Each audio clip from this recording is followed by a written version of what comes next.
Nota de rodapé número 2. Nosso Lar, Espírito de André Luiz, Francisco Cândido Xavier.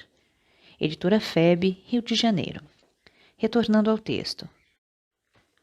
Traça-lhe um perfil magnífico e esclarecedor.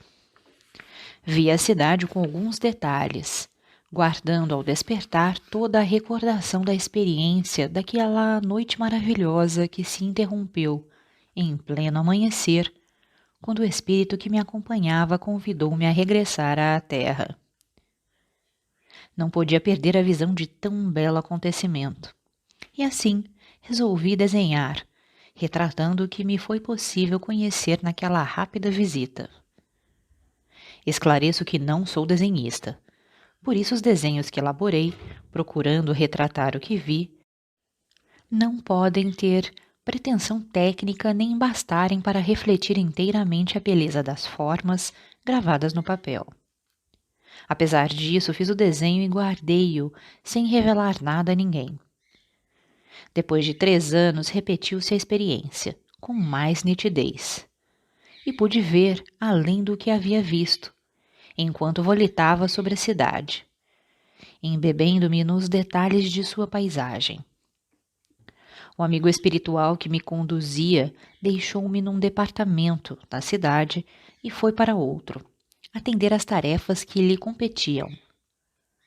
Permaneci à sua espera, e algum tempo depois chamaram-me através de um aparelho de comunicação interna, à feição de telefone, para informar-me que deveria ficar naquela sessão, uma vez que não convinha ir-me para onde ele estava, nas câmaras, onde havia muito sofrimento, prevenindo-me que me buscaria para o regresso.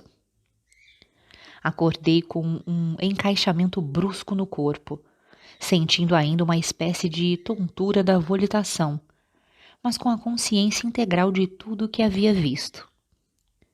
Dessa viagem saiu o segundo desenho ou planta baixa da cidade Nosso Lar, e que corresponde ao plano piloto, segundo esclareceu depois Francisco Cândido Xavier, nosso querido Chico.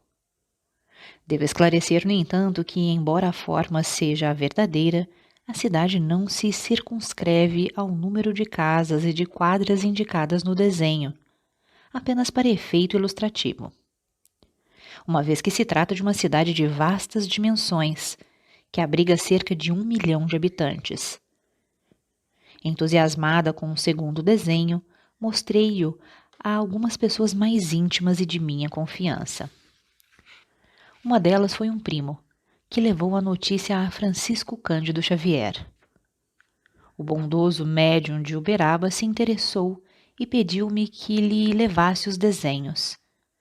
E qual não foi a minha surpresa quando me afirmou se tratar da cidade Nosso Lar, correspondendo-lhe exatamente à forma.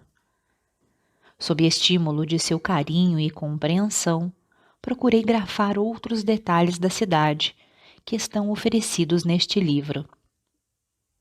Depositei nas mãos de Francisco Cândido Xavier, que se incumbiu generosamente dos detalhes complementares e do encaminhamento do material para o Instituto de Difusão Espírita de Araras, que afinal o editou.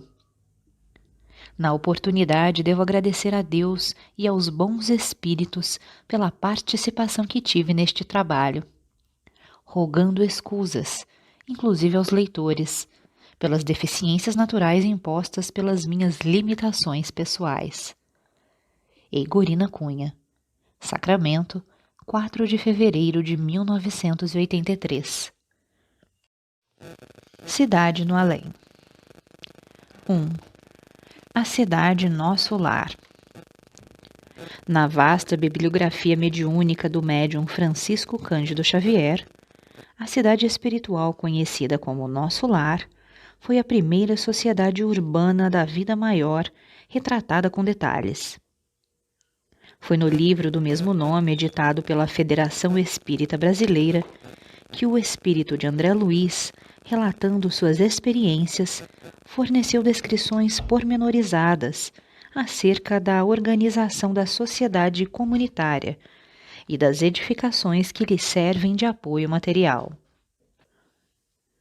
Conta o abnegado médium que se surpreendeu pelo inusitado das revelações e que André Luiz, a fim de que ele desse livre curso aos seus relatos, certa noite levou-o em desprendimento espiritual até a cidade Nosso Lar, para que se inteirasse da sua existência e conhecesse pessoalmente alguns recantos retratados no livro. Realmente, o citado livro abria campos amplos e novos à indagação daqueles estudiosos que sentissem dificuldades para entender como a vida poderia prosseguir, normalmente sem saltos, após o desenlace físico. Difícil imaginar, ante a diversidade aparente das condições de encarnado e desencarnado, que o espírito pudesse habitar cidades edificadas e organizadas de modo semelhante às expressões terrenas.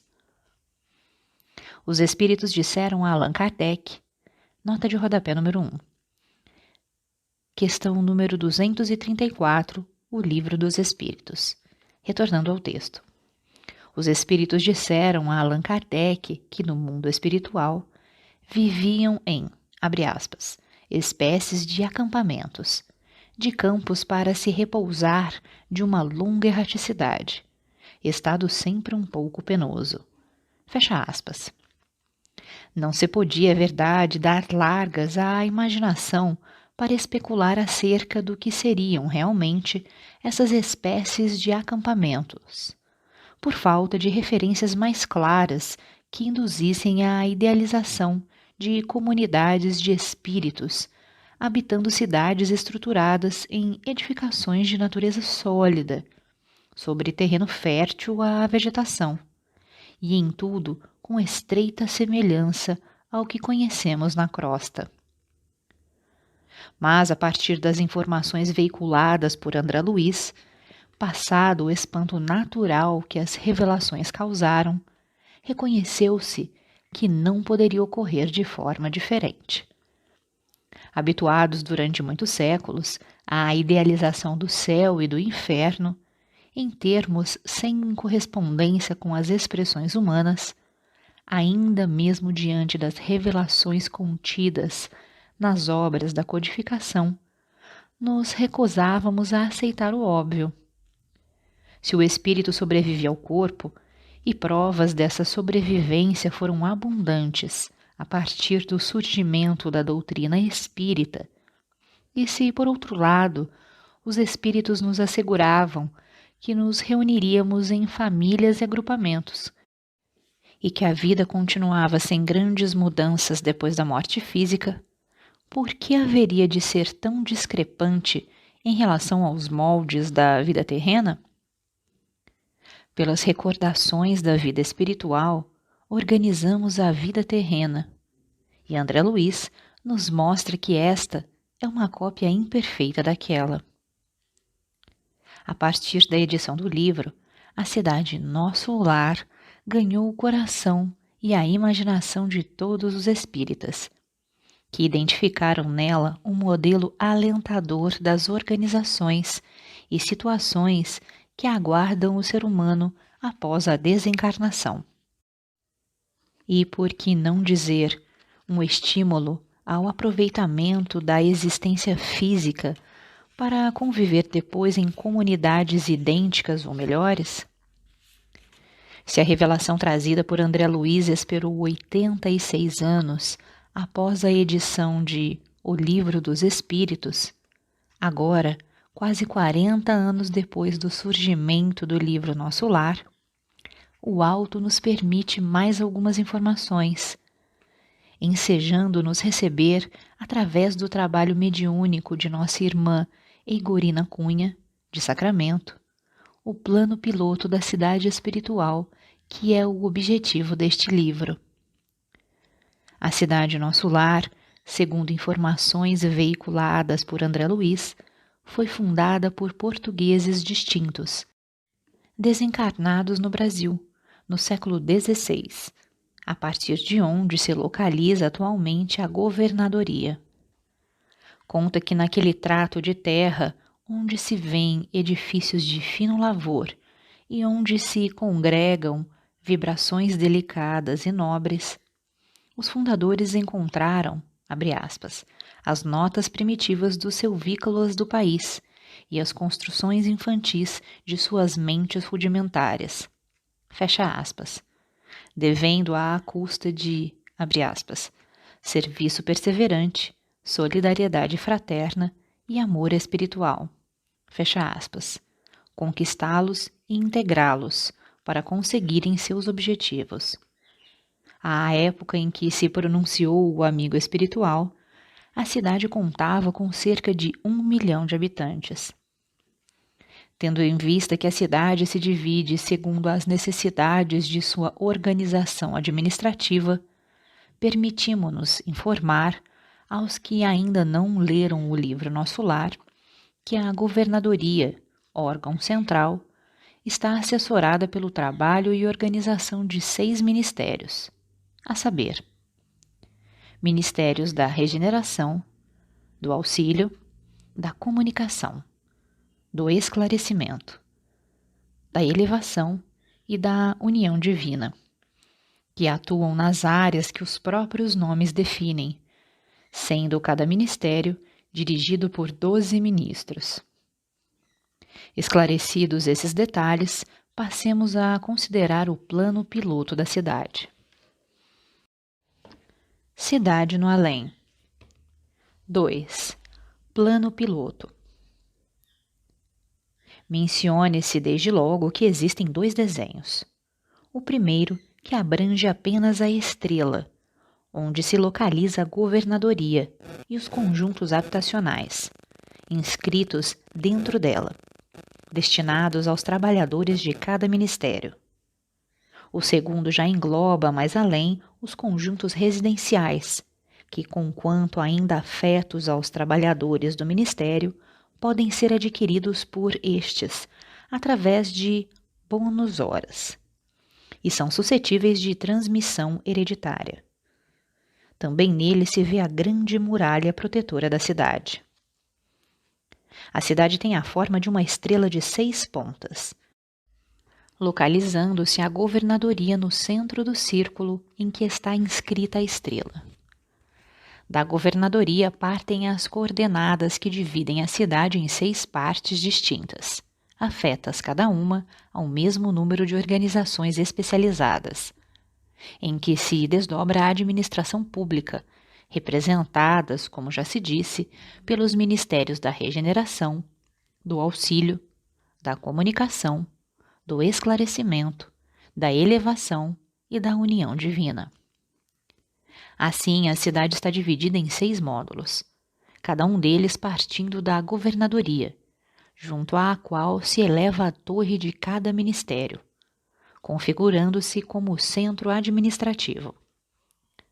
À frente deles está a grande praça que o circunda e que, para que se avalie o seu tamanho, está apta para receber comodamente 1 milhão de pessoas. A médium descreve-a como belíssima, com um piso semelhante ao alabastro, com muitos bancos ao seu redor, sendo que nos espaços em que se vê o encontro dos vértices das bases dos triângulos, por detrás dos bancos existem fontes luminosas multicoloridas, e em torno delas, flores graciosas e delicadas. Além da praça, temos os núcleos residenciais, em forma de triângulo, e, como já se disse, se destinam aos trabalhadores de cada ministério, sendo que os mais graduados residem mais próximos à praça e, portanto, ao centro administrativo. Essas casas pertencem à comunidade, e se um trabalhador se transfere para outro ministério, deve mudar-se também para residir junto ao seu local de trabalho. Os quadros que se vêem desenhados dentro do triângulo e junto à muralha são quadras onde se erguem as residências. Nos espaços que medeiam entre um núcleo habitacional e outro, seja em direção à muralha, seja em direção ao núcleo correspondente ao ministério vizinho, existem grandes parques arborizados, onde se erguem outras construções que não foram detalhadas na planta, destinadas ao lazer ou serviços aos habitantes. Vê-se, por exemplo, no Parque do Ministério da Regeneração, a locação do seu parque hospitalar. No Ministério da União Divina, o Bosque das Águas, e no Ministério da Elevação, o Campo da Música, todos referidos no livro Nosso Lar. Cada núcleo residencial é cortado, no centro, por ampla avenida arborizada que o liga à praça principal e à governadoria, e que se inicia junto à muralha. Entre os núcleos em forma de triângulo e a muralha estão os núcleos residenciais destinados aos espíritos, que, por seus méritos, podem adquirir suas casas mediante pagamento em bônus hora, que é a unidade monetária padrão, correspondente a 1 hora de trabalho prestado à comunidade. Estas casas, pertencendo aos que as adquirem, podem ser objeto de herança. Na planta aparecem umas poucas quadras, mas na verdade são muitas quadras, a perderem-se de vista, e que se alongam até a muralha.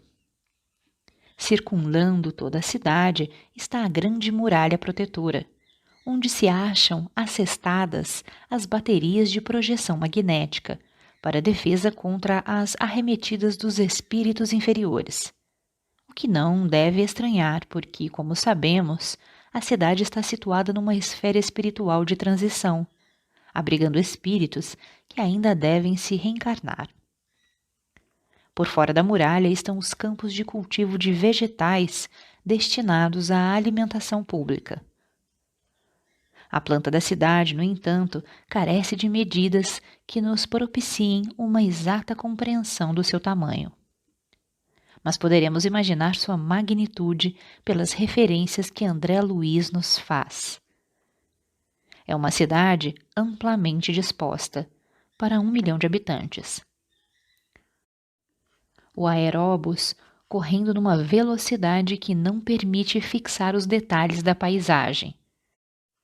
E com paradas de 3 em 3 quilômetros, demora 40 minutos para ir da Praça da Governadoria até o Bosque das Águas, que está localizado na planta.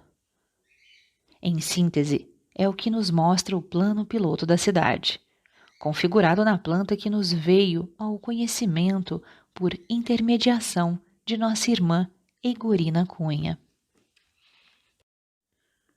Cidade no além. 3. Detalhes da cidade extraídos das obras de André Luiz. O livro Nosso Lar, principalmente, é rico em detalhes acerca da cidade, de seus logradouros e de suas edificações. Passamos a reproduzi-las na ordem em que se apresentam, citando ao final o número da página do livro. 25ª edição, 1982. Embora transportado à maneira de ferido comum, lobriguei o quadro confortante que se desdobrava à minha vista. Clarencio, que se apoiava num cajado de substância luminosa, deteve-se à frente de grande porta encravada em altos muros, coberto de trepadeiras floridas e graciosas. Tateando um ponto da muralha, fez-se longa abertura, através da qual penetramos, silenciosos. Branda claridade inundava ali todas as coisas. Ao longe, gracioso foco de luz dava a ideia de um pôr-do-sol em tardes primaveris. À medida que avançávamos, conseguia identificar preciosas construções, situadas em extensos jardins. Ao sinal de Clarencio, os condutores depuseram devagarinho a maca improvisada. A meus olhos surgiu então a porta acolhedora de alvo edifício, à feição de grande hospital terreno. Dois jovens, envergando túnicas de nível linho, acorreram pressurosos ao chamado de meu benfeitor. E quando me acomodavam um leito de emergência para me conduzirem cuidadosamente ao interior, ouvi o generoso ancião recomendar, carinhoso: guardem nosso tutelado no pavilhão da direita. Esperam agora por mim. Amanhã cedo voltarei a vê-lo. Enderecei-lhe um olhar de gratidão, ao mesmo tempo que era conduzido a confortável aposento de amplas proporções, ricamente mobiliado, onde me ofereceram um leito acolhedor. Páginas 26 e 27. Aquela melodia renovava-me as energias profundas. Levantei-me vencendo dificuldades e agarrei-me ao braço fraternal que se me estendia.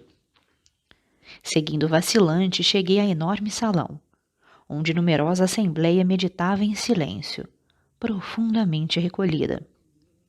Da abóboda cheia de claridade brilhante pendiam delicadas e flóreas guirlandas, que vinham do teto à base, formando radiosos símbolos de espiritualidade superior.